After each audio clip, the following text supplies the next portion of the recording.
And welcome to today's Housing, Communities and Local Government Select Committee. I'm Florence Eshalomi, the Chair. Can I ask my committee members to introduce themselves and any additional interest, please? Sarah. Sarah Smith, Member of Parliament for Hyndburn. Nisha Balcon, Labour Member of Parliament for Gillingham and Rainham. Joe Powell, Kensington and Bayswater.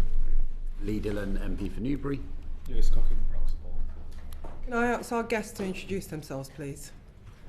Hi, my name's Dan Turnbull. I'm the Senior Director of Markets from the Competition and Markets Authority.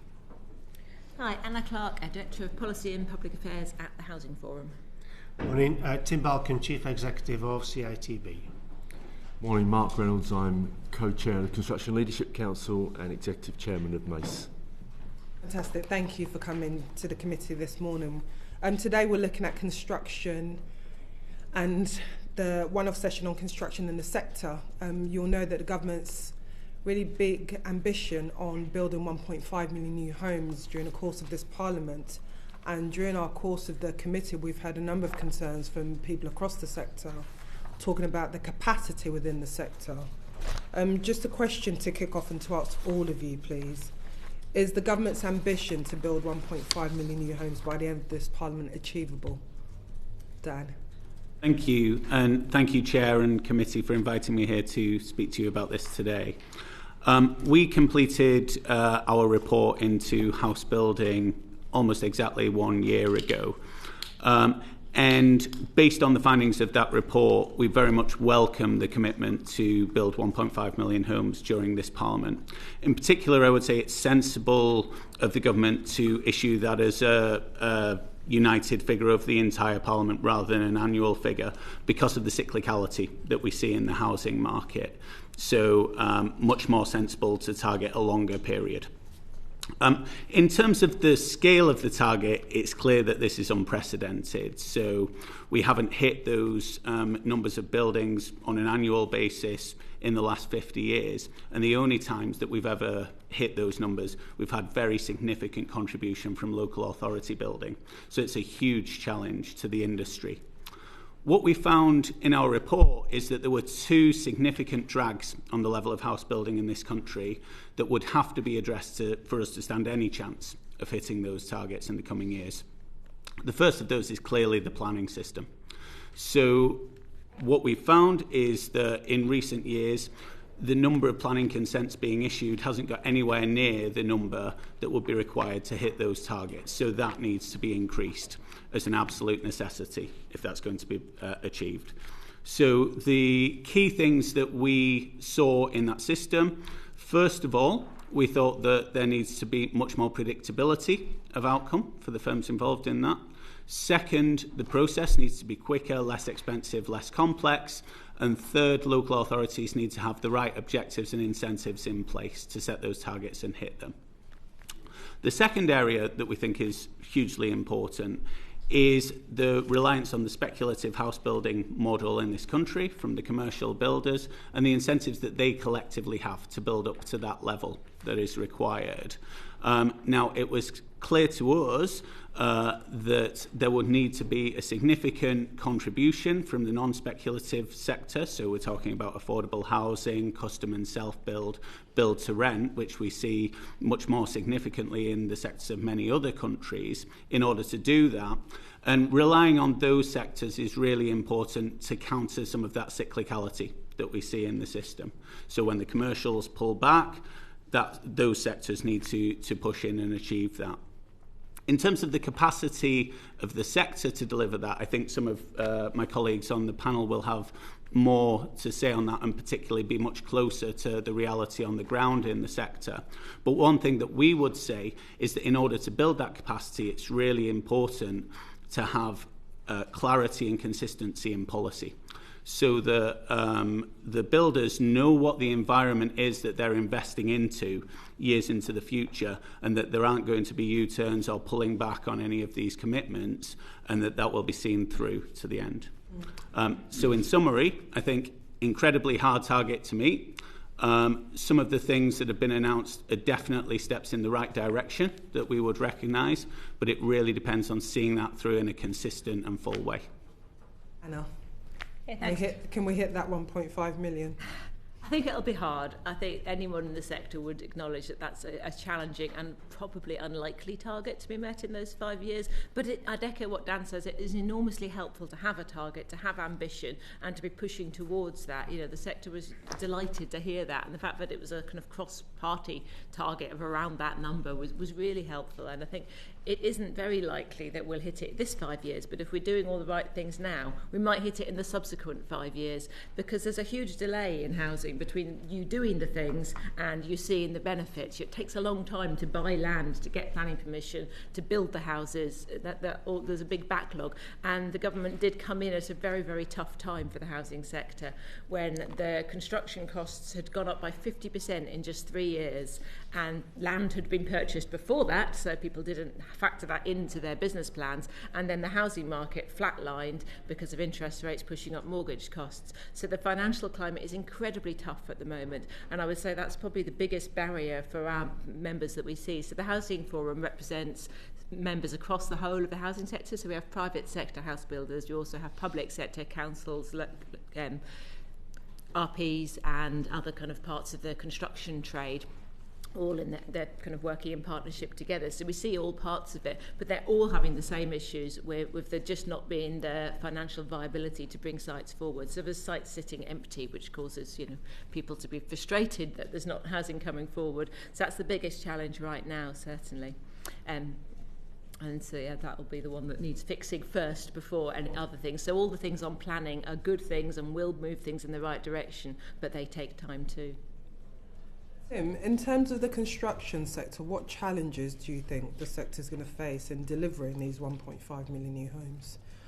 Well, if you can, if you can sort out the planning and the speculative model, the contribution I'd like to make is from a skills perspective, because there is a third element that needs consideration. So we predicted the industry would need another 161,000 people, additional people, to build the houses that we've got. Now, we've taken a position here that is, if we knew we could build 1.5 million houses, what would we have to do in order to achieve that aim? And actually that defies kind of popular opinion, if you like. But in modelling a different way to train individuals into the sector, we believe these numbers are achievable, as long as we put our efforts into making this happen. So what we have at the minute is the industry trains in, I suppose, 3 main groups. One is the apprenticeship, which is a flagship model. The apprenticeship model accounts for about 10-11% of new entrants into construction industry. The work-based learning model, or the FE model, if you like, further education model, accounts for about 40,000 individuals being trained in that. And then there's a third element, which is the informal. So a lot of the industry recruits by friend of a friend, some we meet on Facebook, some we met in a pub, etc. So that's about, that particular cohort is about a half of new entrants into the industry. We don't know who those individuals are, and neither do we have any assurance on their competence, on their skills level. But let me go back to the apprenticeship model and the work-based learning model, because within that system there's broadly about 100,000 people. We know about 60 to 70,000 people per year don't achieve their qualifications or end up in the construction industry. So if we can determine and create a more efficient and less wasteful training model, then actually we can achieve the numbers that we're talking about here. And that's where we've been concentrating. A high figure of people not completing. It is. Yeah. It is. Do you have any intel on why they are dropping out? In terms of the apprenticeship model, I think that's about 54% achievement rate at the minute, and I think government's working really hard to remove some of the barriers to the apprenticeships. In terms of the FE route, there's a number of factors, there always is, but there's a number of factors involved in that. The individuals who are choosing those courses aren't necessarily the ones that are either suited to construction or actually choose construction as a career of choice. They kind of end up there because of their options are becoming more limited. The training programme that those individuals then undertake are not consistent with the training standards that the apprenticeship have. So in a sense, the training programme is not quite right either. I actually don't think that is that's a major issue. That can be corrected quite easily by just aligning the standards of those training courses to the apprenticeship model. And then the third one is there's a big disconnect between the training taking place for construction workers or students and employers wanting to recruit. So, employers are largely wanting to recruit experienced people. And it's made up largely of SMEs and smaller businesses, and the smaller the construction business, the harder it is to train and the more expensive it is to train. So what we have to find a way of is to create a much better training programme so that individuals value the individuals coming out. So when they come out of training, they can actually support their productivity and their organisation goals, rather than what we're hearing now with employers are saying they have to babysit people for too long a time. Yeah. Okay, and we need a model to incentivise the employers to get more involved in training individuals as well, and connect those two processes together. If we can achieve that, we can achieve the numbers we're talking about here. Right, thank you. Mark, you may recall Financial Times headlines a few weeks ago where they said Britain's dearth of construction skills throws an almighty spanner in the works of the government's ambition from the construction sector. Do you think we're going to build these 1.5 million new homes? I think we can certainly start 1.5 in this government term. I think actually, realistically, we should be setting higher targets of 4 million in the next 10 years. I think that is eminently achievable. I don't think skills is the issue. Tim and I have been working closely on some solutions around that. Let's just start with, there is, and we've touched on already a number of the barriers, so I do think it's not just planning, there's nutrient neutrality that needs to be resolved, and also the compliance with the Building Safety Act. The Building Safety Regulator needs more resources. Industry needs to step up and understand and comply with those issues. The biggest challenge once you remove those blockers will be affordability at the present time. That is still a huge challenge, and it's been touched on already by Anna, but more importantly, there's mechanisms that local authorities can implement, and we, from our own experience working with Stevenage Borough Council, came up with a market-led solution where they actually didn't pay for the land, and they get the land paid. You put the land in free and get a development return at the end of the project. That unblocked the project. That allowed that project to 1,800 homes, and we're involved as in a MACE capacity, as we could release thousands of homes just through closer cooperation. So you can overcome these affordability challenges. There is also a productivity issue. So just housing is the lowest productive sector out of the 4 sectors. So the use of MMC, modern methods of construction, but what you do need is a clear pipeline. So having confidence for people to invest. We use the phrase, we don't have a skills problem, we have an absorption problem, i.e. employers cannot actually employ enough people. And housing actually is our biggest opportunity, because in relative terms, it's a lot easier to train up someone to work in housing, so that could be the pipeline for growth in our industry, for our sector. So you can bring people into housing to move them on, level 2, level 3, level 4 and beyond, much quicker than you can most other trades. So housing is a good stimulus, and if you compare the size of the industry, to answer your question, when we were building 250,000 homes a year, mostly private, and the private were delivering the majority of the affordable, the industry employed circa 2.3 million people. That's sort of 2018, 2009, 2.35.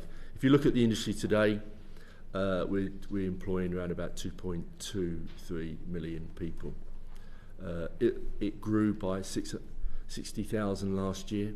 So again, we think that the industry has the capacity to flex very quickly and grow to meet the demand. So skills not the fundamental issues, but we will need an integrated plan in order to deliver that. And I also think we need to be looking at tenures. So come on to that.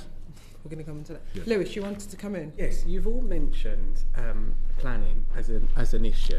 So I just want to touch on that a bit more. And you're all basically saying, oh, it's too hard to get planning permission, it takes us too long. And in my experience of when I was on a planning committee, the only reason why it takes too long is because the developer tries to put absolute rubbish. And if they came with better proposals, they'd probably get through the planning committee and the planning process quite quickly. But you've all kind of said it's too slow, it's too difficult, and we want planning permission easier. But what do you say to all of these planning permissions that remain unbuilt? So we can do all of the stuff you've said, we can get quicker planning permission, all the rest of it. But it doesn't mean that the house is going to get built any quicker. There are thousands of planning commissions up and down the country that people simply haven't built. So this whole idea that we're not getting through the planning committee quickly enough, it's too difficult, there's too many barriers, it's just nonsense, surely. I'll answer that in some respect. I don't disagree with you about poor quality homes, but it's not just about planning. Nutrient neutrality is costing the industry millions, and people are just not investing. So it's not just about builders, it's about investors. If it's going to take time, and then there's three major blockers that planning is one, and that's a consultation process and a speed process. If you look at the second part, nutrient neutrality, is causing small developers up to £1 million of additional fees. So they're just not going to invest the money because it's too expensive. And then you've got the Building Safety Act and the implementation of BSR, got a 12-week approval period. It's taken up to 48 weeks to get schemes over 11. I'm not saying it's just planning, I'm saying it's the system. You're not answering my question. There are thousands of planning permissions that are granted out there that could be started tomorrow, and you've all kind of mentioned the planning system is a blocker. So these are sites that have got planning permission. I'm not saying it's just planning. Come in on that.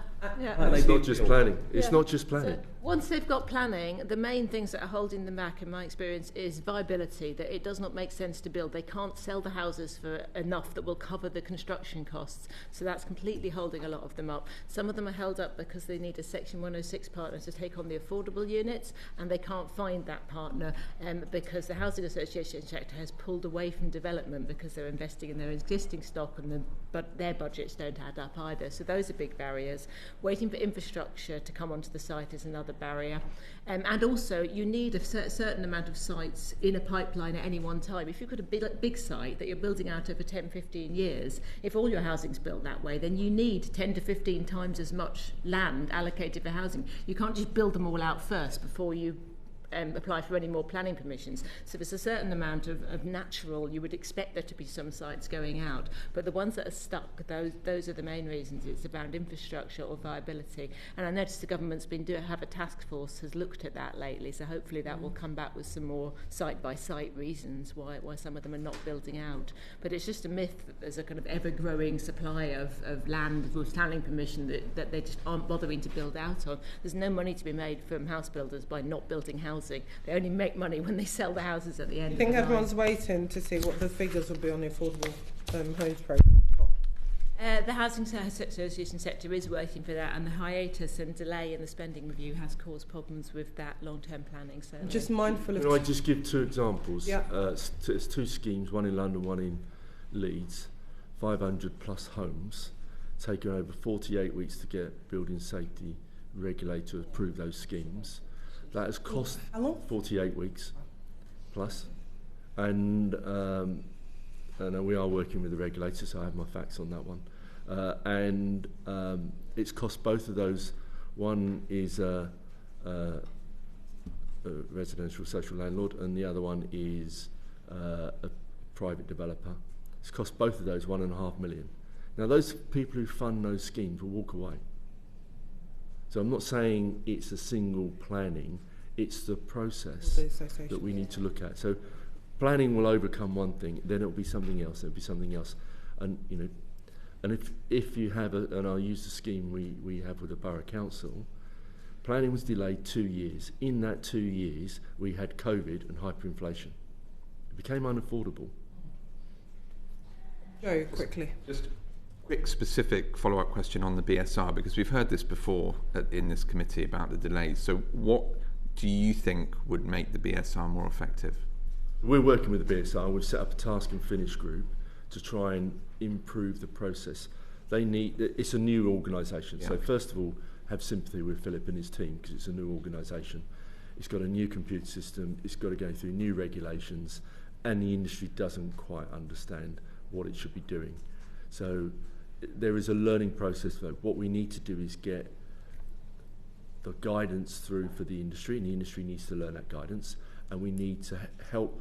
We need more multidisciplinary teams to be appointed more quickly. So it's taking 9 to 12 weeks to get the multidisciplinary teams in place, because there just aren't enough of them. So there needs to be some support in a multidisciplinary team. Do you think there should be a target on the time frame for decisions? There is a target. It's 12 weeks. And you're saying that the majority are taking 24 to 28 weeks, and some are taking up to 40 to 48. People are being laid off. People are losing their jobs over this. We've touched on quite a number of issues, Dan. I'm keen to bring in other colleagues. Just before I move on, I just wanted to come to you, Dan, in terms of, obviously, we've heard some of the other issues that may be delaying the house building. Do you think that there's a risk of, obviously the government proposing for new homes, ombudsman to be mandatory on small and medium-sized builders, do you think that will compromise their ability to develop and build? So we are very supportive of this, and it was a recommendation of ours that the government action the New Homes Ombudsman with a single mandatory statutory code that all builders, large and small, have to sign up to. We think that while this is clearly additional regulatory process for those firms that aren't signed up to it, we think that the net effect of this will be positive for the industry in terms of increasing the confidence of consumers to be able to buy new homes. At the minute, they're really facing a lottery of what routes are open to them for redress. It's very complicated for them to navigate, and we think cutting through that will give consumers so much more confidence. What we do recognise is, as with any regulation, complying with that is proportionately more difficult for SMEs. They don't have armies of lawyers and consultants on tap to be able to help them with that.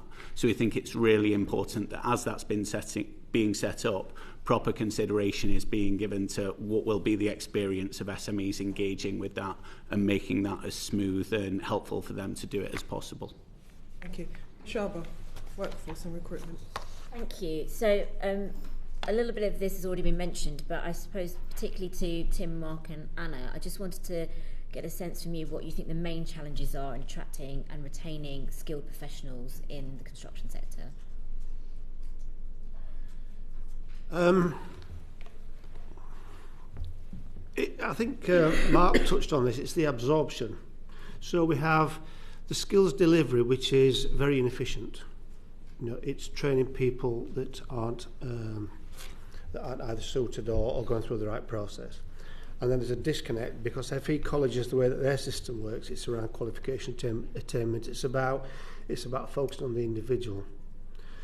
And one of the things that we need with this unprecedented increase in houses is a focus on the employers to give them the skills that they require. So we need a much clearer definition of what the skills are. By the way, if we get this right, this will lead to productivity gains as well. And I think any skills system should have productivity right at the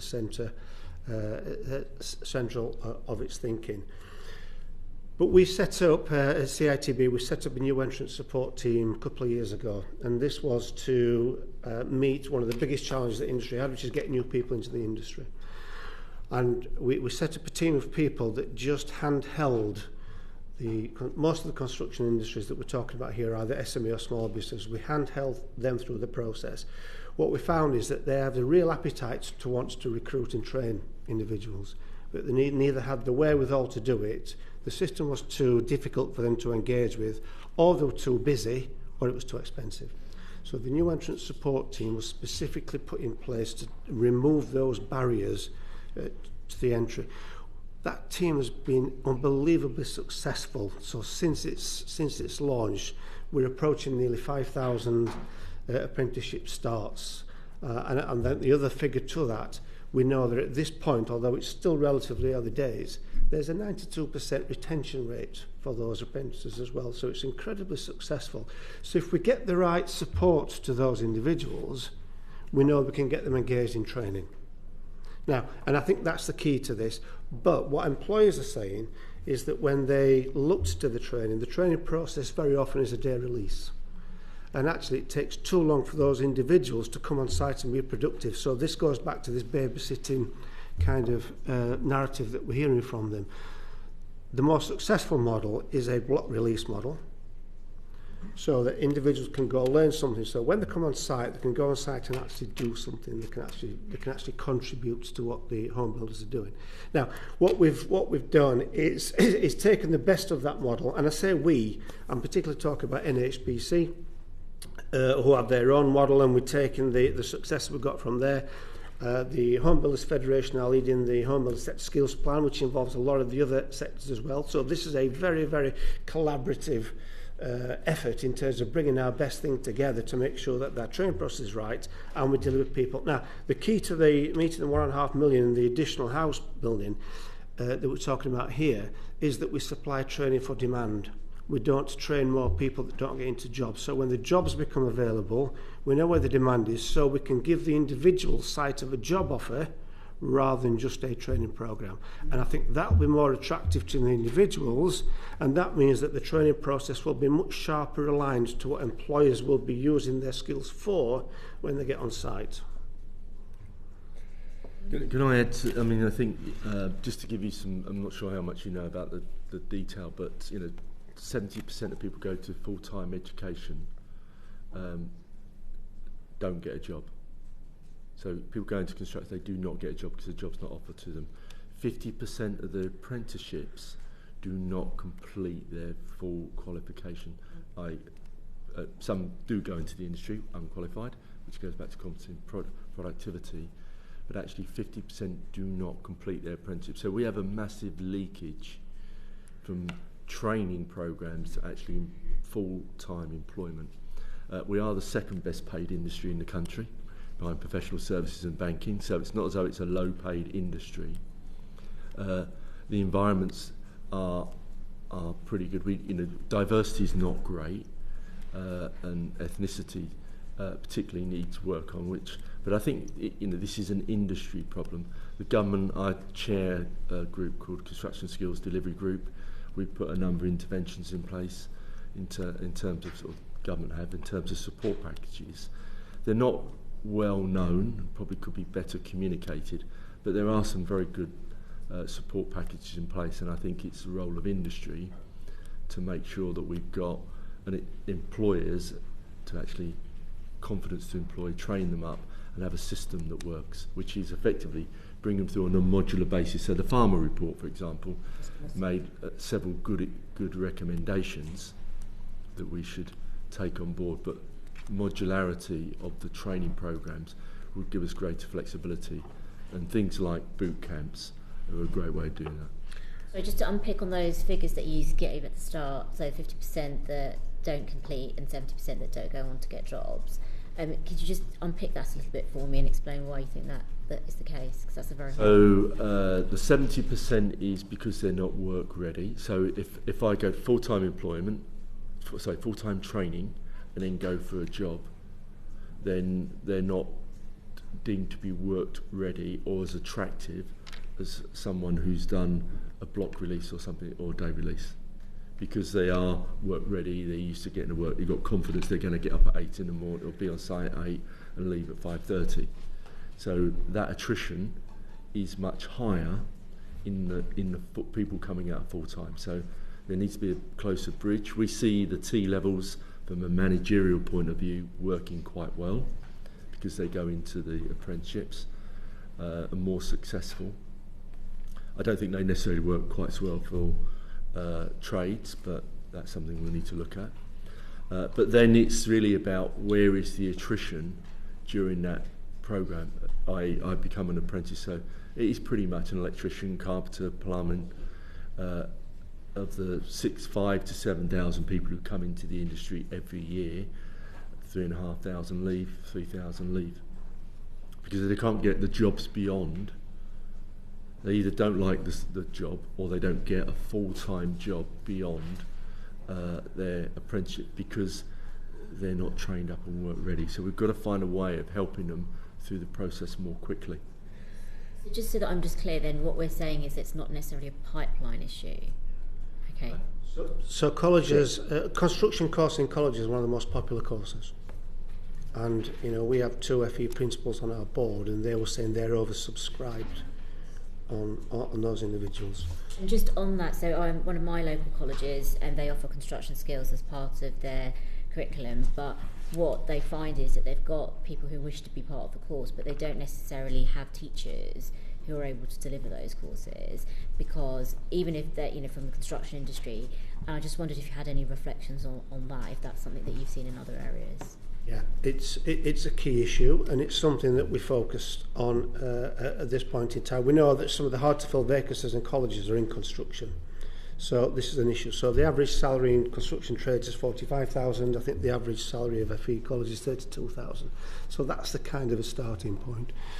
That said, there are a number of initiatives that we are now working with. So on the home builder sector plan, then there is a pilot in place at the moment, so we can train individuals from construction into becoming trainers and assessors. But the transition is not quite a simple one, because it's a bit like forgive the football analogy. It's a bit like if you could play football, you'd be a referee. It's a different skill set. So what people are finding is that they might have an intent and desire to be a trainer. When they actually find out the training and teaching skills necessary to do that, particularly with the college and safeguarding and some of the further activities, it's quite off-putting. We know that there's quite a high attrition rate as well with FE trainers, so that's the other point. So we are looking at a kind of dual professional role, how we can train up those that's currently in the sector to then become and contribute to training as well. There's other pilot activities that we are pursuing. One of the things that we've noticed within construction, there's between the ages of 25 and 35, there tends to be a period where people leave. And I think it's about how do we tap into that age group so we can take those that have, for one reason or another, don't want to pursue their career in construction. Actually, that FE route is perhaps a good option. We're also looking at how we can provide training to those individuals as well, so we can make them trainers and assessors into the industry. So there are a number of pilots that's taking place at the moment. Just on the so there's about 10% of shortfall in tutors in the sector, probably 5% more than average sectors. So we've been talking to DfE Skills England about this, how we can actually stimulate it. There's 2 things we've got to do, is get the right lecturers doing the right courses so we get the right outcomes, and I think there's some rebalancing required there. So if you're doing a part-time apprenticeship, there's less incentive for the colleges to put lecturers in there, so it kind of you're exacerbating the problem where more people get jobs if they've got skills and jobs, and you haven't got enough tutors in those areas. So we're seeing some shortfalls there. We then need to make sure that there's some incentive for employers, because I think employers have the opportunity, particularly the larger ones, run their own training courses.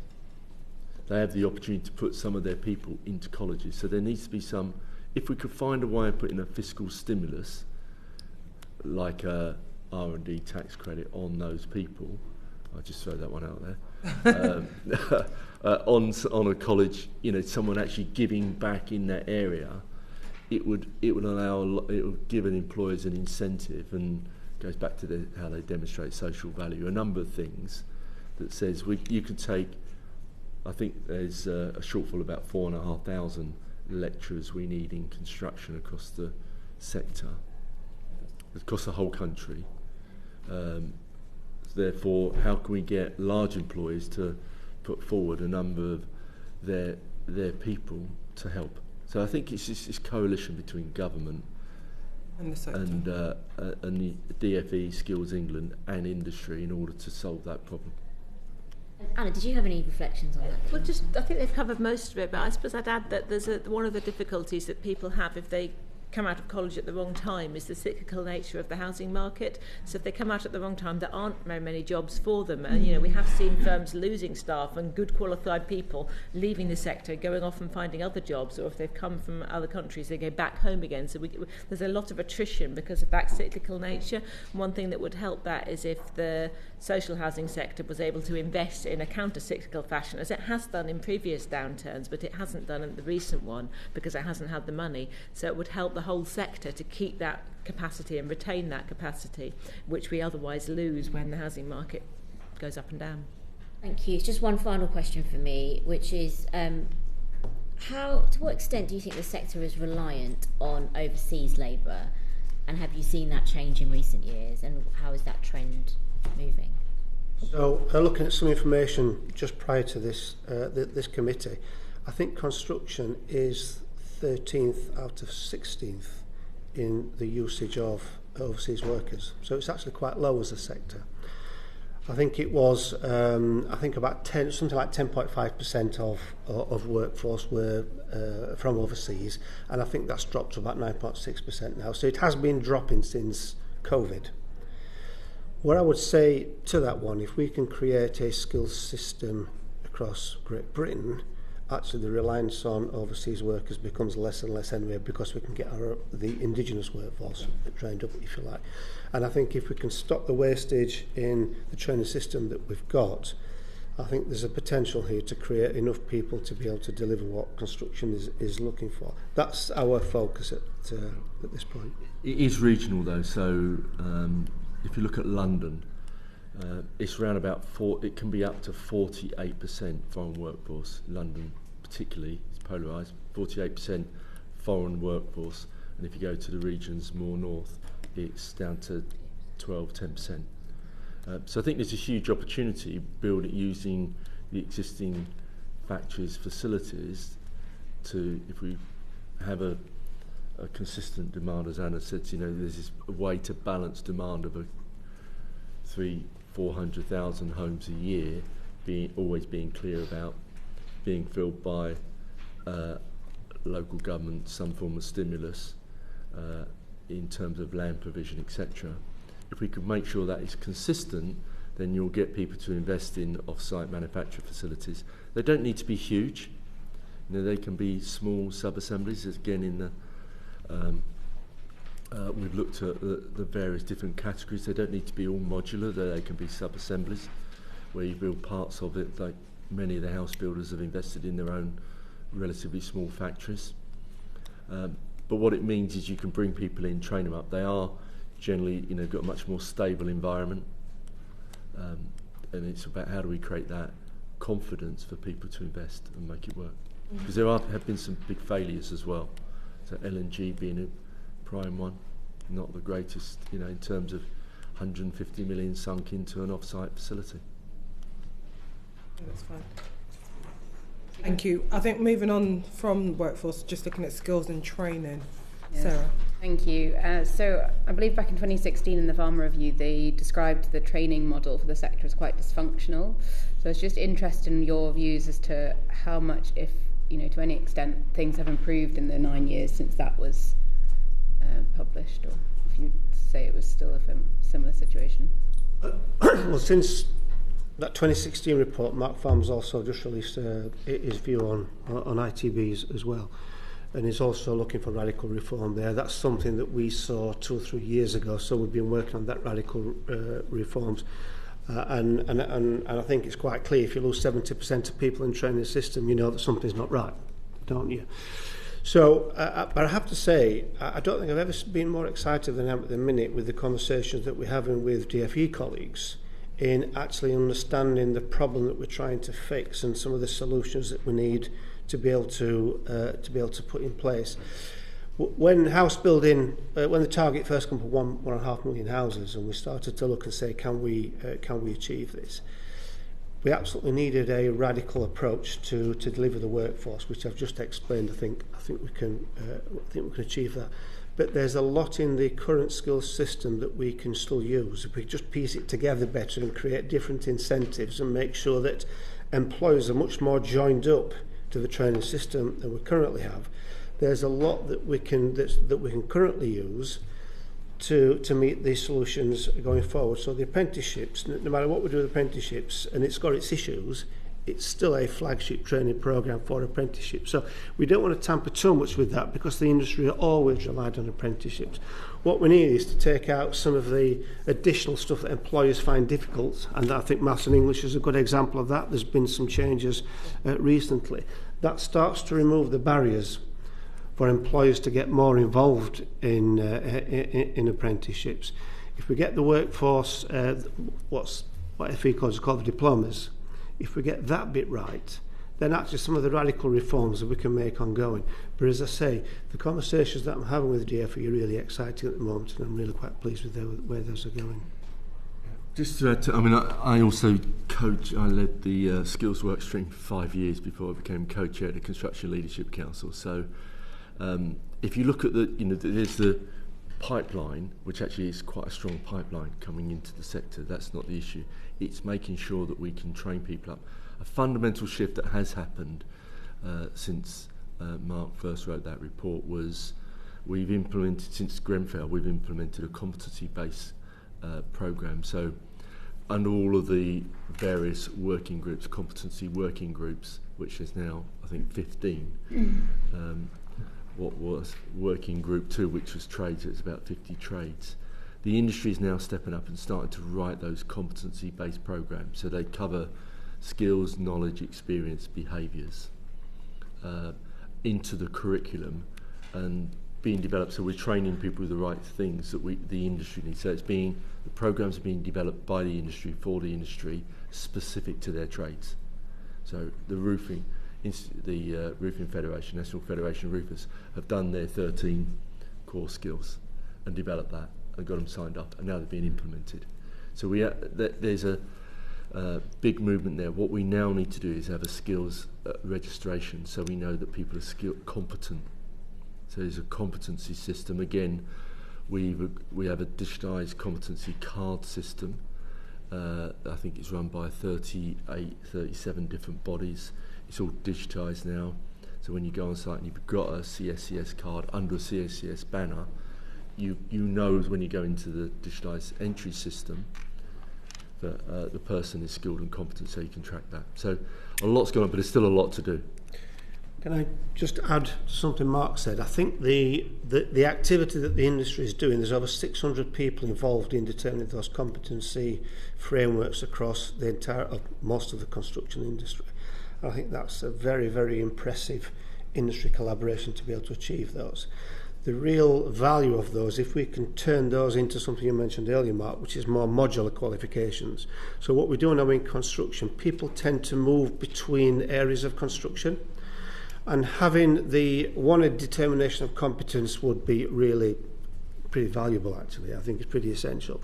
But having a qualification or training pathway that enables individuals to be able to migrate between different areas. So if you take construction, we know that, house building, out of those 161,000 people that we need additional, we reckon initially 100,000 people are already in the sector working in different parts of the sector that will probably move to where that demand is. And what we therefore need is those competency frameworks to be able to create those fluidity of the application of those skills will be the next step.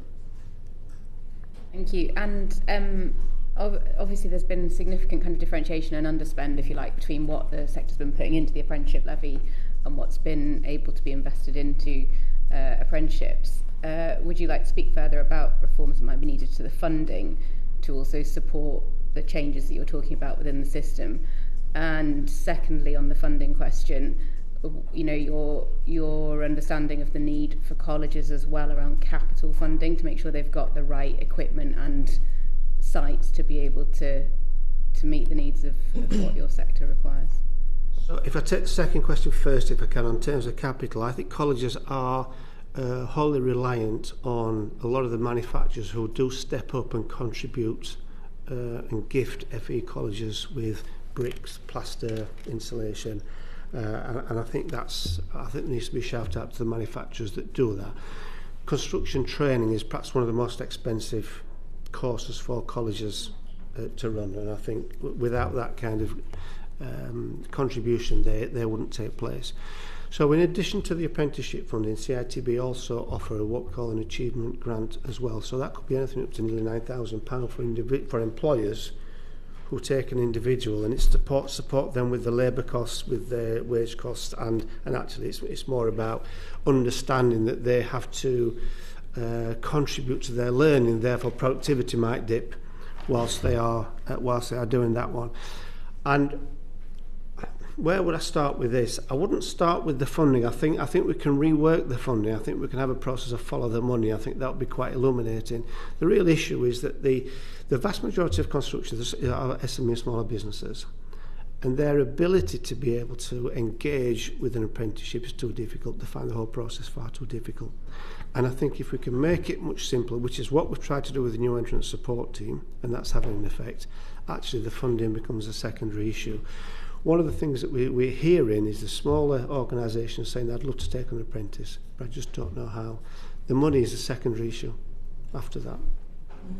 And in terms of that simplification, are there any examples? I mean, maybe this is some of the conversations you're having with the DfE right now, but things, where are those really specific barriers for small, medium? Well, they're often very busy.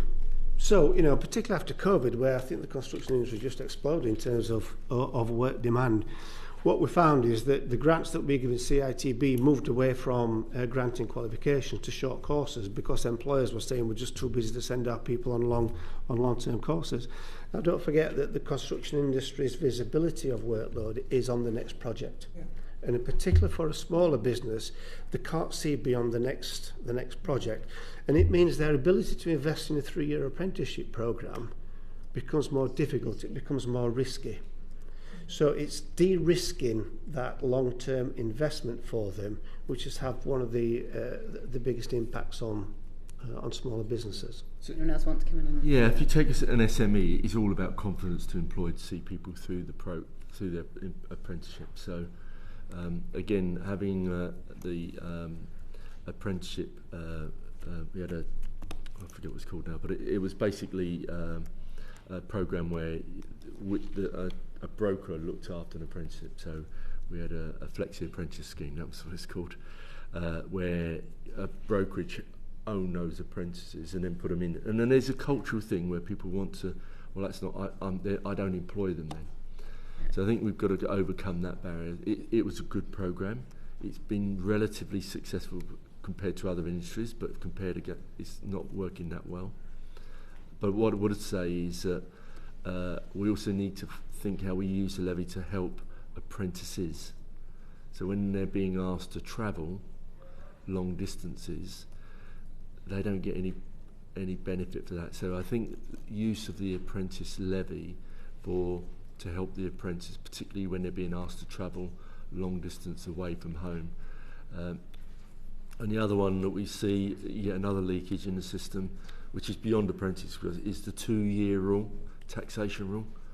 Projects last generally more than 2 years, and particularly big programmes. And if suddenly you're being taxed on your travelling expenses, going home to site or in accommodation, it's no longer worthwhile actually working on that project. That's why you get more mobility. So the fiscal 2-year rule on travelling is a nightmare for both employers and the employee. Thank you. Joe? Another wider industry challenge, it's been alluded to, but post-Grenfell, obviously, there's been a lot of focus on construction products. We heard there's a new green paper looking at construction product reform, and the government's looking at potentially debarring some companies from public procurement contracts who were involved in the product manufacture for culpable cladding and so on. I know this is new, it was just published last week, but just curious for your initial reaction and how we could bring product alignment into sync in terms of solving some of these challenges we've been talking about. So first of all, we're doing a lot of work with MHCLG, the OPSS, the product regulator, and the BSR. So on this, so yes, we will be responding in detail to the Green Paper. The industry itself has put in place its own code of practice for product testing and product approvals. The use of going back to CE marking, and you talk about uncertainty, having CA marking hanging over the industry in a different testing regime for best part of 3 years was unhelpful. Going back to CE now, it means that we're compliant with Europe. They have some problems with misalignment with European regulation and changes to European regulation. So we have some sympathy with MHCLG and OPSS at the present time because Europe will lead and we will follow. So we have to recognise that. But I think a lot of the manufacturers have been very responsible. Do you think product quality and certainty over these things has had an impact on some of the challenges we've been talking about? Yes. Okay. I mean, it's not been helpful when you buy a product under with a registration and it's approved for its use, only to be retracted. I mean, the insurance industry is having a nightmare with this. Okay. So I think people have.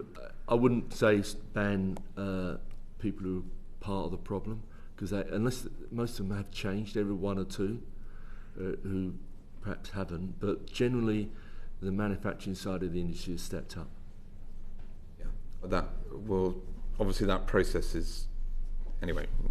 Yeah, it's difficult, isn't it? Yeah, well, we can come back to that. I think there's a lot of unfinished business still, obviously, with criminal liability and so on. Once that happens, we'll revisit that. Thank you. Just mindful of time, please, just for our witnesses in our last session. Question, Lee. Yeah, lovely. Thank you, Chair. So I wanted to talk about modern methods of construction.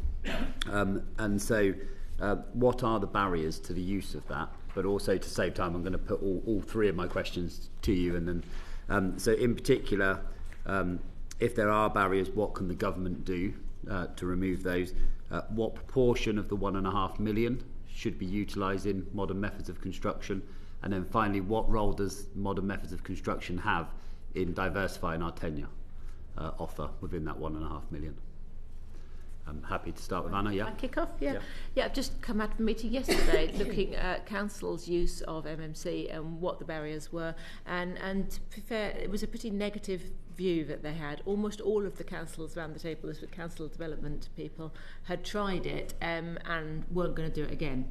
They've said, we've been bitten, we're not doing that again. The barriers, the problems they'd experienced were around cost. It was coming in more expensive than traditional methods, and quality. So though in theory you can control quality in factories, that wasn't their experience on the ground. And some of that quality issue was around the interface between the unit and the groundworks and how it plugs in effectively. So that was problematic for them. And then of course there were the risks associated with it, because there's been some quite high profile firms going bust. Everybody's nervous, so that increases the risk of the development. So those are the things that they're problematic about it. The things that are more positive, that I think where there is a future for it, is on panelised systems rather than modular, which are more easy to mix and match kind of thing.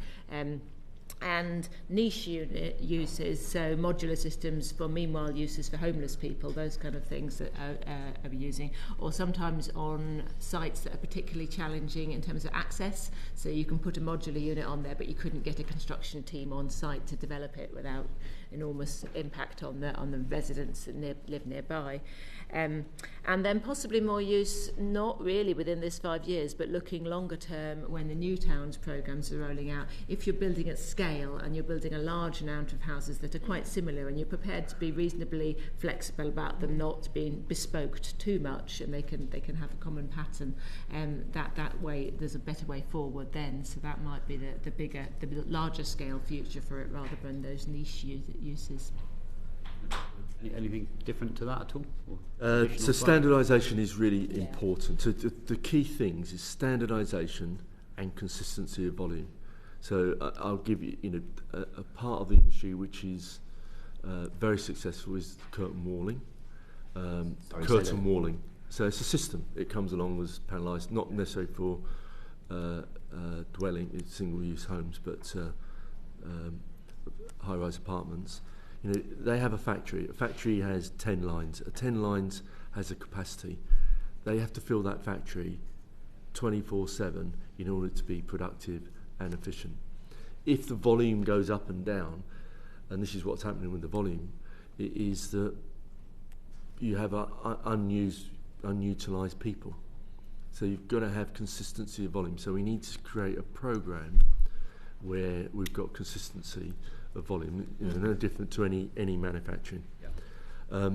In terms of targets, we should be looking for a minimum of 50% pre-manufactured value, and we should be pushing to 60%. In terms of cost efficiency, time is the biggest opportunity in modularisation of pre-manufactured MMC.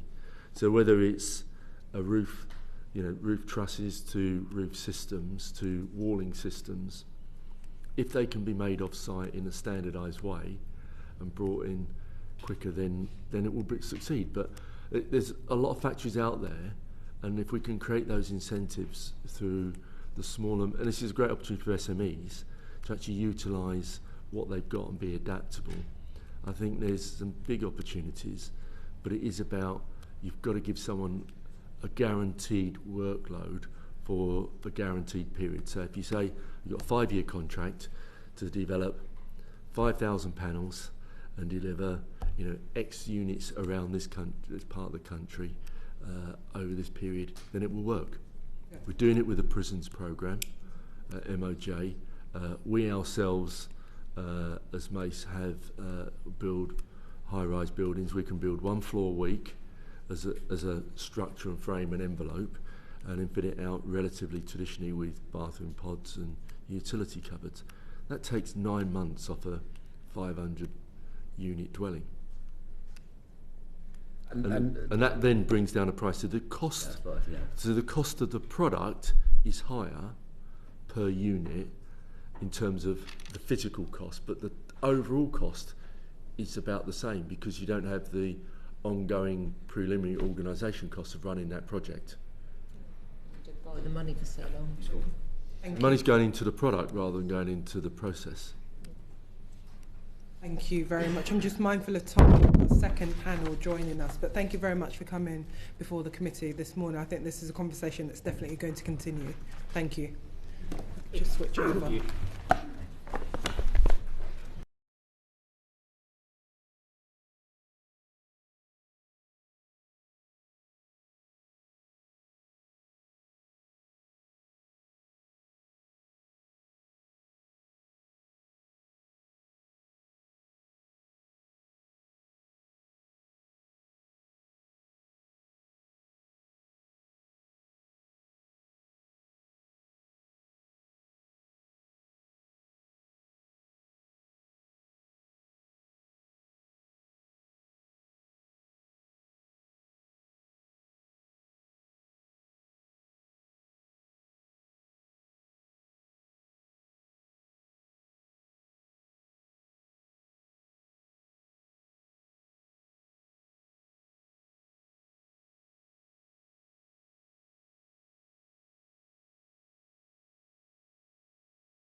Just to introduce themselves, please. I'll start from that. Muyiwa. Hello, good morning, everybody. My name is Muyiwa Oki. I'm the president of the Royal Institute of British Architects. We're a professional membership organisation set up to advance the architecture, the theory and practice of architecture. We do that through engaging with our over 50,000 members here in the UK and across the globe. Thank you. Thank you. Ian. Very good morning. I'm Ian Fletcher. I'm Director of Policy at the British Property Federation, which is the trade association for large-scale investment in the property sector. Good morning. I'm Victoria Hills. I'm the Chief Executive of the Royal Town Planning Institute. We represent 27,000 members working half in the public sector, half in the private sector across the UK, Ireland and internationally. Brian. Good morning. I'm Brian Berry. I'm the Chief Executive of the Federation of Master Builders. We are a trade association for small and micro building companies all across the UK. Most of my members work in the repair, maintenance and improvement sector, but we do have about 10% of our members who are in the house building sector, and they will dip in and dip out. They are the acorns of the house building industry. I'm going to start with my opening question. You just heard one of the guests on the previous panel said actually we should build 4 million within 10 years. Do you think that the government's ambition of 1.5 million in this parliament is achievable? Muyiwa. Well, the first thing I would like to say, echo the words from the previous panel, is that we do support the ambition for 1.5 billion homes. I wouldn't go as far as saying 4 million, but there is opportunity to do that. The reason why we need such ambitions is that there's a real and growing need for these houses. 1.3 million households currently are waiting for social housing, and that has grown over the past couple of years by 10%. So if we continue on this trajectory, reaching that 1.5 million home only sort of breaks even. And to say that, I think what we need to do to ensure that the 1.5 million goal and ambition is met is to ensure that the government has a strategy to tackle the blockers or the issues that stand in the way of achieving the goal. And we believe that there are at least 3 main issues that stand in the way of that goal. We talked about it in the previous session. Workforce is one of them, to ensure and we target the fact that people coming into the industry can actually perform their role. We need to fix the planning system to ensure that there's a velocity of decision making, because many projects are stuck in planning. And thirdly, we need to ensure that design experts, such as architects and urban planners and such, are part of decision making throughout the lifetime of a project, from inception to delivery. So those are, I think, if we tackle these 3 issues, we go some way to achieving the goal. We've heard a lot about some of the planning reforms, and again we've heard arguments in terms of it's not just planning. Ian, Victoria, Brian, in terms of the current planning reforms outlined, do you think that's going to have an impact on helping local authorities streamline more applications, or will it just increase their workloads and we still won't hit that figure of 1.5 million? I'm happy to go first. Just to reinforce the points we've just heard, we do welcome the reforms. Obviously, there's a lot of detail coming forward. We're responding to all of those many consultations individually and taking our time to do it because it's right. There's a lot of detail coming forward. And to your earlier point on the 1.5 million, I think it is achievable, perhaps whether it's achievable over a 5-year term or 10-year term. It is an ambitious target, but we need to bear it in mind against the backdrop of what's going on in capacity to deliver that, and that's indeed what today's conversation is about. So our own research at the Royal Town Planning Institute has shown over the last 5 years we've lost 25% of local authority planners within departments. So when people talk about planning not working, we would argue actually the system is not bad. Actually, some people regard it very highly, and there are certain aspects of it that work very well, but it's hardly a surprise if certain things go a bit slower, if a quarter of the people you used to go and speak to are no longer there in a relatively short period of time. So there is a very ambitious programme of reforms coming forward. There's a very ambitious programme of local government reorganisation happening at the same time, which provides the perfect opportunity for great things to happen, including those number of homes, but also provides a challenge in how it's going to happen. And we would say, whilst the target is ambitious and we should absolutely all be working very hard to achieve it, as I think many of your witnesses here will reinforce, we would go further to say it's about putting the right homes in the right places. So it's not just a race to numbers, but we are creating the communities of the future, which we all know is important for health, well-being, economic prosperity, a whole heap of reasons. And our research has shown that the number of homes now still being delivered more than 2 kilometres away from walking or public transport distance from a hub, transport hub, it's just too many homes being delivered in the middle of nowhere, quite frankly. So yes, we want lots of numbers, but in the race to get those numbers, please can we remember that it's about placemaking, it's about the place, it's about working with communities, and it's an infrastructure-led approach.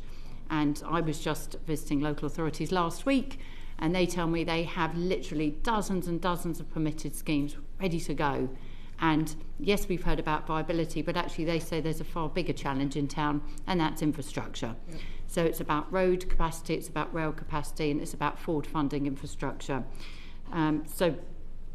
Yes, we welcome those reforms. We're working with the government to go through that fine detail to ensure that they can work for everybody. But we must get this capacity and capability sorted, which is why we welcome today's conversation. Thank you. Right. Yes, thank you. So I just want to really echo some of what Victoria's been saying about placemaking, because it is the small micro builders who are at the heart of every community in this country. And sadly, over the last 40 years, there's been a marked decline in the number of small house builders. If you go back to the late 1980s, 40% of all new homes were built by SMEs, and that has dropped now to about 10%, or probably even less. And that's really unhealthy, I think, in a housing market that becomes dominated by volume house builders. If we want to get communities on side, if we want to provide the well-designed homes that meet the needs of local people, then we actually need to see more organic growth in every village, every town, every city across the country. So it's not surprising that there's been a lot of opposition, I think, to large developments in this country. In terms of planning, we've been looking at the barriers that our members face. Why has there been that marked decline from 40% to 10%? And it is the planning system that comes out quite strong as the number one problem for micro house builders. There has obviously been a serious underinvestment in our planning system, and the impact that has on small house builders is that actually they find it hard to engage. There's a lack of expertise within planning departments who can help the micro house builder. And we'd like to see more communication, maybe the creation of forums between local authority planning teams and local house builders to build up that relationship. And critically, I think, is the availability of land, small sites, because the local plan process is more geared up towards larger house builders. It is easier for local authorities and cheaper to use one or two major volume house builders. It is more expensive to carve it up and use local house builders. That is a great shame. We need to diversify the housing market. We need to make sure that those very small sites are available to local builders because they don't know how to access them. Often there's no recording of those very small sites. And I'm talking about 1 to 5 new homes that could be built, probably with disused garages or the side of railway lines. Those tiny little parcels of land, which if you added up would make obviously a big difference to the overall supply. Ian. I retire in 3 weeks' time, so No, you don't. I'm in quite reflective mood, us. I suppose. I suppose for 4 very quick reflections. The first would be that we have I think the highest rates of homelessness in the developed world, quite considerably greater than any other country when you add in temporary accommodation. So we can't not afford to be ambitious in terms of delivering the housing numbers that we need. I think that to be able to deliver the housing numbers that we need to have a multi-tenure approach and to diversify the supply base. One of the pieces of work I've been proud to be involved in over the last 10 years or so is growing a build-to-rent sector. It's now delivering 18,000 homes a year, could be delivering 30,000 by the end of this Parliament. And the government of the day that introduced and supported that sector wanted to do it to diversify supply. We also need a very strong social rented sector, and we need strong support for smaller builders as well. I think a third area that I tended to find is neglected in terms of policy making is we talk a lot about sort of land planning, we talk a lot about labour and skills. We don't talk very often about capital, where the money is going to come from to develop those 1.5 million homes. And I hope that in the next few weeks the government will set out through its housing strategy and the comprehensive spending review where that money is coming from, and that we get a coherent strategy around the supply of capital. And then the fourth point is was eloquently made really by Anna in the last session, which is we start from a low base, that viability has been extremely challenging. What one of my members termed a development crisis, probably the worst conditions since the global financial crisis back in 2008-9. That is a reflection of number of debt costs have risen significantly. The cost of building a house is 40% more than it was 5 years ago, and some political and economic uncertainty, which hopefully is sort of clearing. And the reality is, in the short term, none of that's going to improve. So it's how we, look at additional changes that government can bring forward in terms of changing that. In terms of the proposed reforms coming forward, do you think there'll be any knock-on impact for your sector and the professionals working in your sector, Muyiwa? In terms of the NPPF, yes. So the changes that has been made to the NPPF, we do support them, especially with the refocusing on high quality. Similar to what Victoria has said, we need to be making better places because we're making the communities of the future. We support that focus on high quality and ensuring that high quality means that you get access to nature. The layout and orientation of houses and places are such that it's welcoming.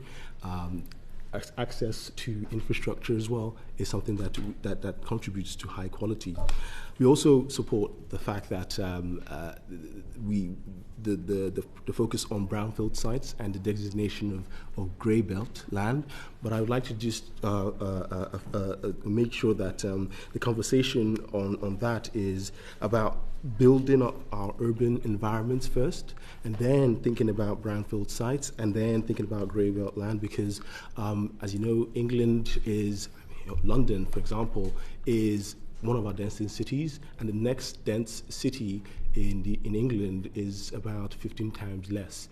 So that means we have some capacity to basically bring up and rejuvenate and densify our urban environments.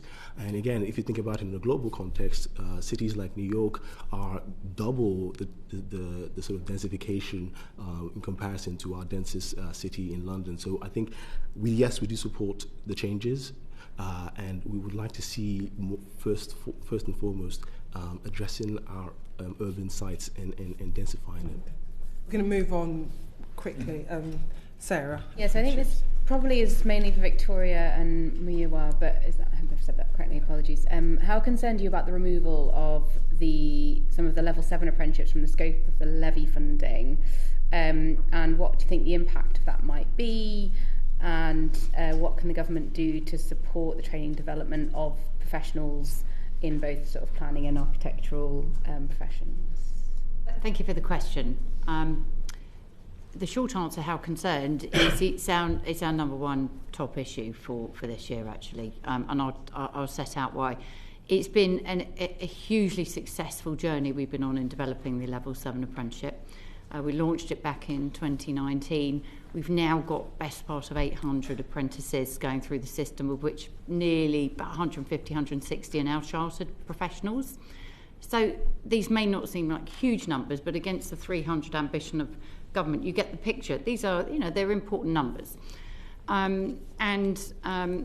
It's been a fantastic way for us to bring in a real diverse cohort of professionals or future professionals that wouldn't ordinarily have been able to go and do a master's level at university and come out with a fast track straight into a route to chartership and into the much needed pipeline. So we completely understand why any incoming government wants to change things and why there might need to be reform to the apprenticeship. But what we are urgently seeking is an exemption for the chartered town planner apprenticeship.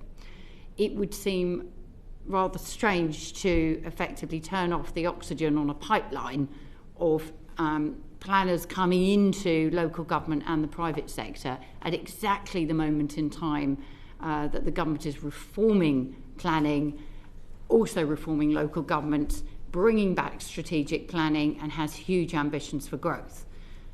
So we are somewhat bemused that we haven't been able to get the confirmation yet from government that we are going to get that exemption. it is when was the last time when did you put that request in? Well, we've been speaking actively on this all year, but they most recently we've written to the Minister, as many other people around the table have. It affects these guys just as much as it does us. And been working with the Minister in the MHLG. But of course, this goes much broader now, because it is a 6th milestone commitment of government to deliver this 1.5 million. We have every confidence that common sense will prevail and we will get the exemption. But I just want to put that on the record here, because if that funding goes, and just to be clear, it's about 70% of those apprentices are in local government. I speak with chief planning officers every week, and I haven't met a single one who has said that they're going to be able to continue funding these apprentices. That funding goes, it won't come back in their budgets, and that pipeline gets turned off overnight. Now, the couple of hundred that we've got in the system will support them through to chartership, but we can't fund that levy going forward. So it is a concern. And whilst business may find a way to do graduate schemes, what I would say is they always find a way to do graduate schemes, but that's not bringing in the diverse talent that the apprenticeships have, that touches people who haven't been able to go to university, that touches communities that had never even known anything about planning. So I would urge this committee to look at that matter very seriously. We understand why there needs to be reform, but please can we have an exemption for the chartered town planner apprenticeship? Thank you. Yeah, I'd echo what Victoria has said.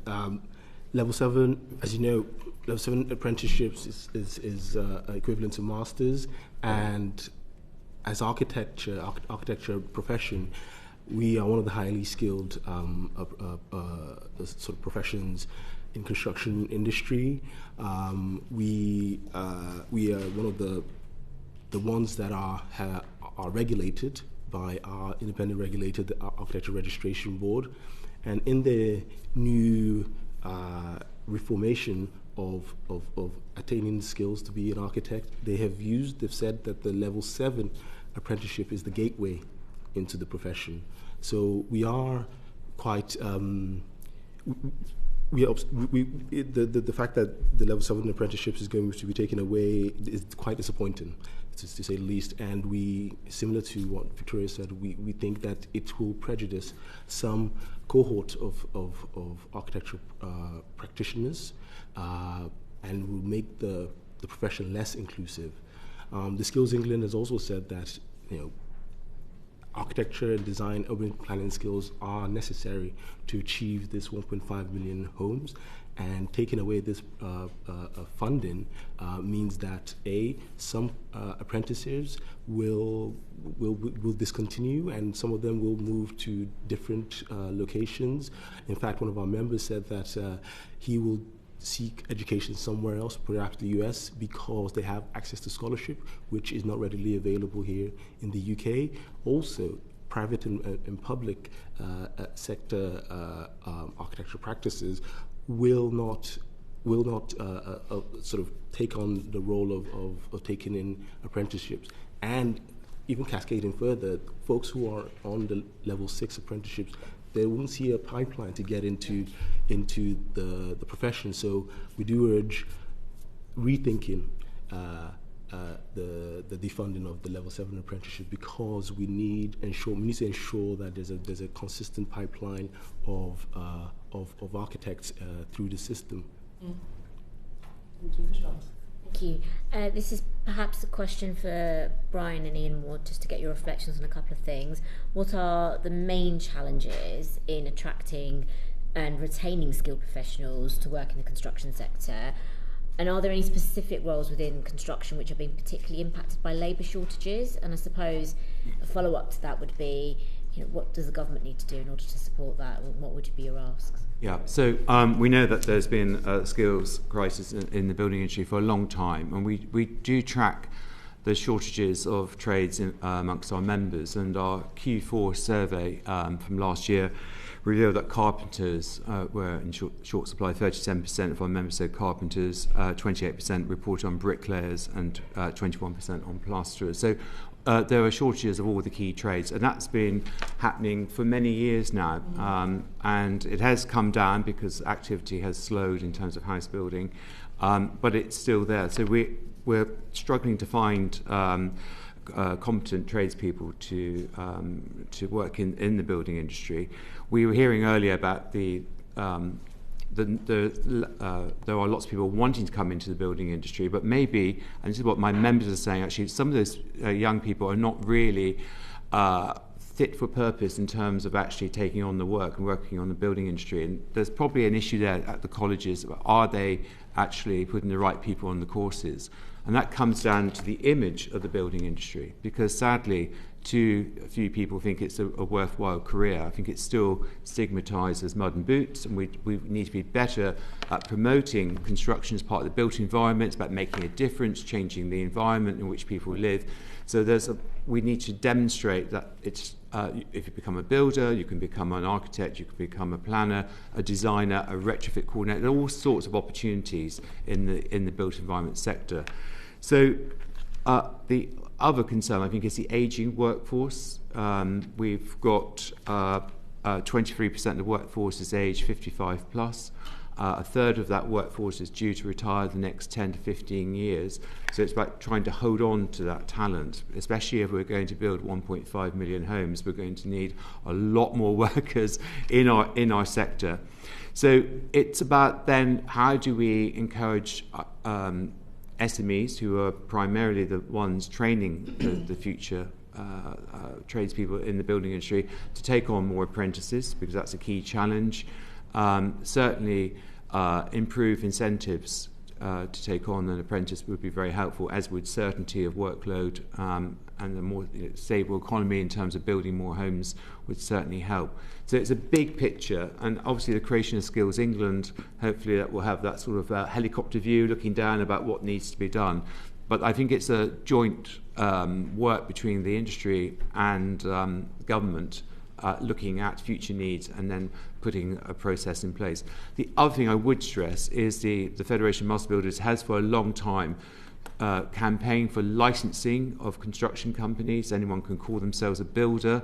That seems to be unacceptable in the industry where, unfortunately, many people are ripped off. So some form of licensing and registration. It was good to see in the Grenfell report that they were calling for the licensing of principal contractors.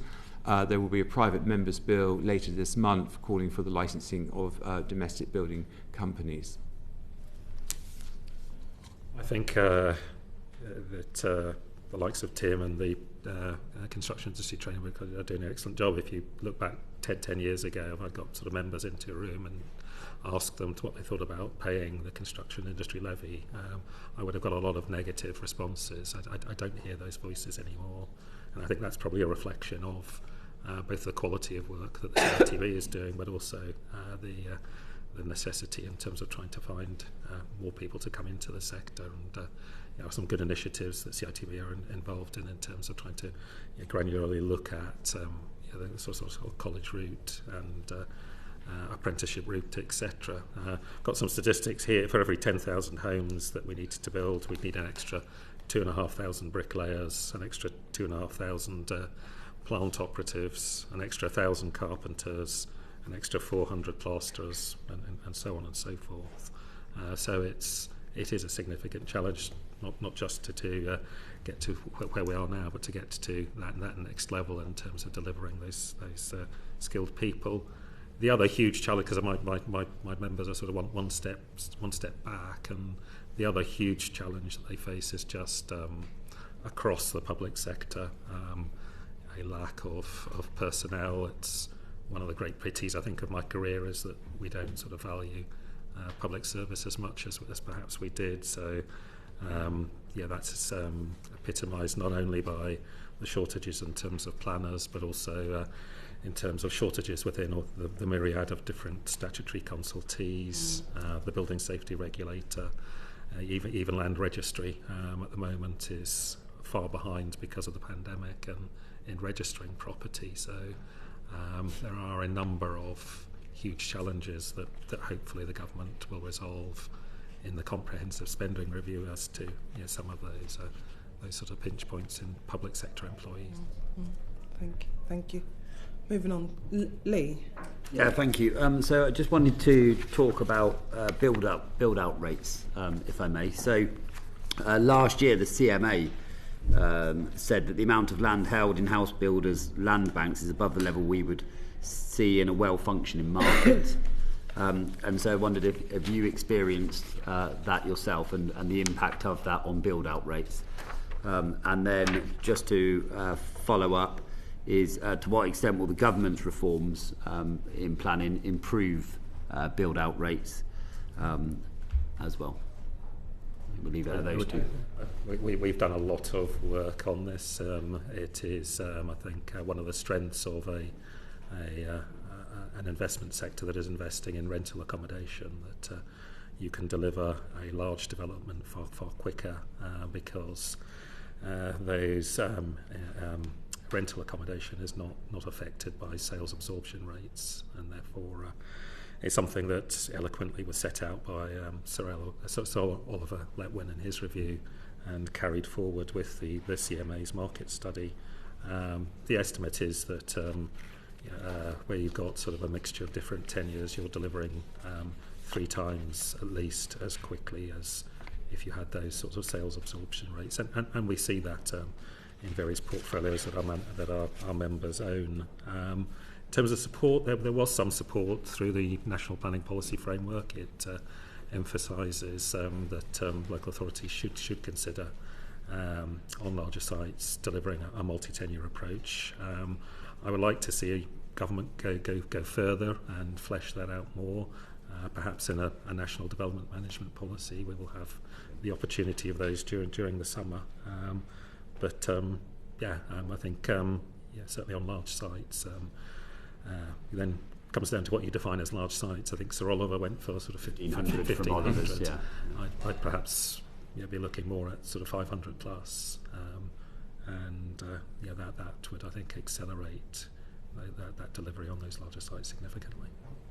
Well, I think this makes the case really for small and micro house builders, because they don't tend to have land banks. They're the ones who actually have to build and sell and move on to the next plot. So actually, if we're trying to solve that problem, let's see more micro house builders coming into the market.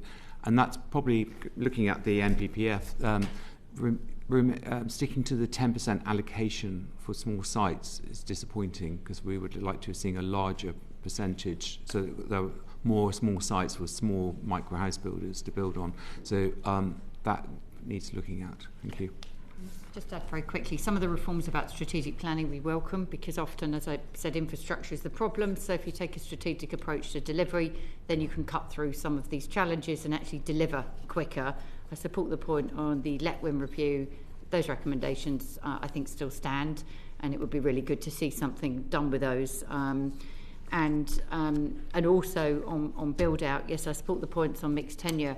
There is a huge opportunity with the new towns coming down the line, and a master plan led, master developer led, where you build out you would build out differently than if you were just a commercial developer. I think if you're going for those kind of numbers, let's just say there were 10 and they're all, 10, 15,000, maybe 20,000 each. You could really do something quite interesting there with build-out rates. So I think that's one to keep an eye on as well. And just to yourself, Dr. Hills, and to Muyiwa. Sorry, I wasn't there in the introduction. Does it impact on your professions at all, the change of the build-out rates? So, to either to architects or to town planners? Yes.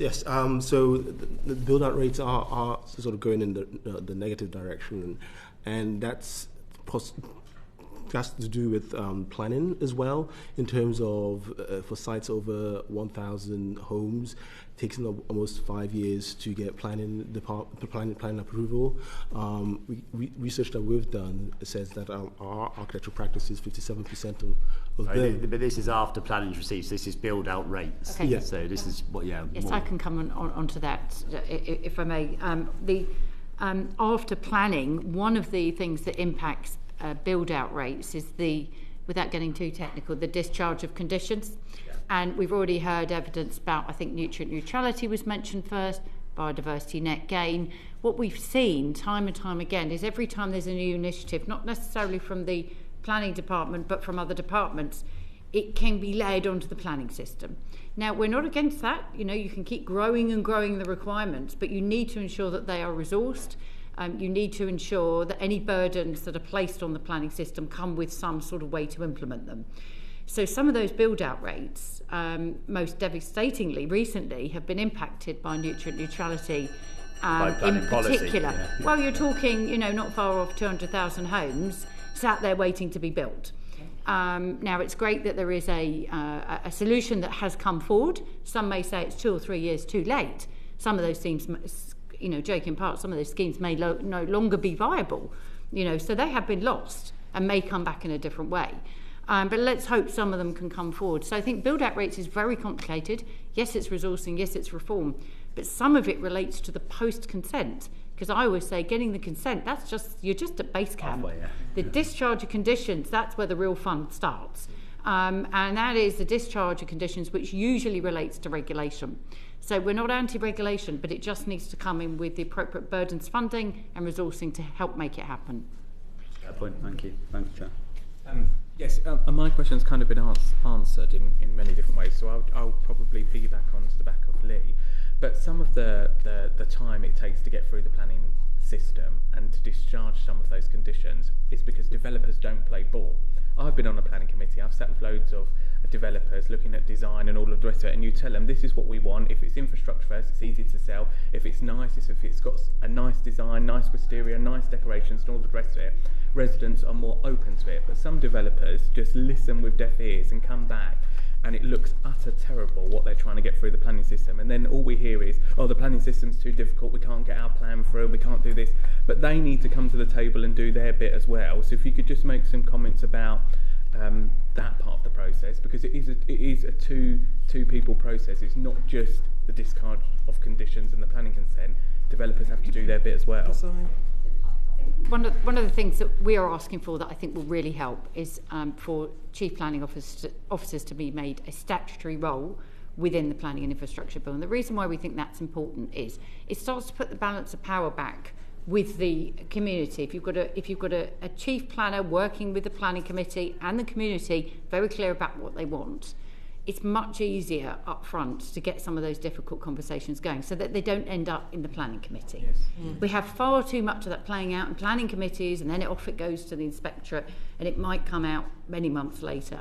Wouldn't it be good if you had a very strong planning function supported with strong community engagement, so that when you sit down with the developer, and often developers are our members as well, they just want to know what the community wants. Yeah. They will deliver it, but they find themselves in a kind of played out in a committee, and so we want to see a lot more of that up front. Good planning, good master planning, good community engagement.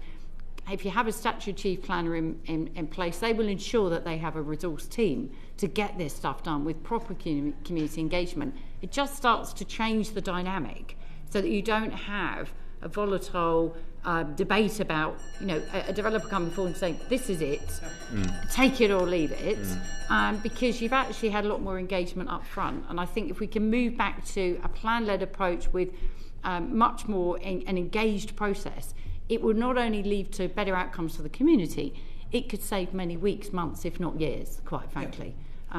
Thank you. But also, in terms of the design and architecture. Yes, that's what I was going to mention.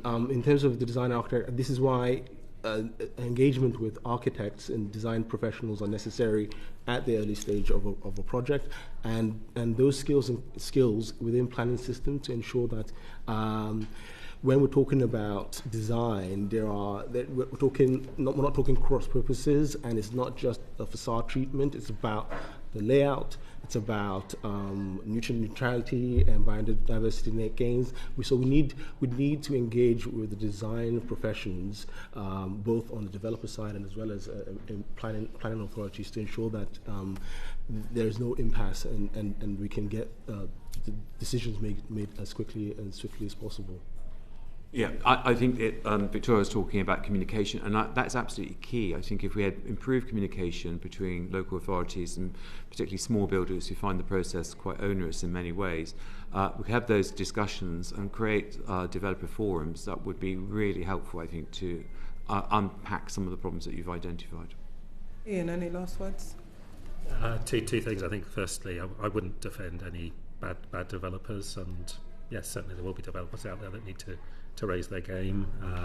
I think when you're doing a large development, as often our members are doing, you're involved in quite a long sort of pre-application process, and even before that you're engaging with the community, trying to understand their needs, the history of the place, and other facets before you even start to contemplate what sort of development it's going to be.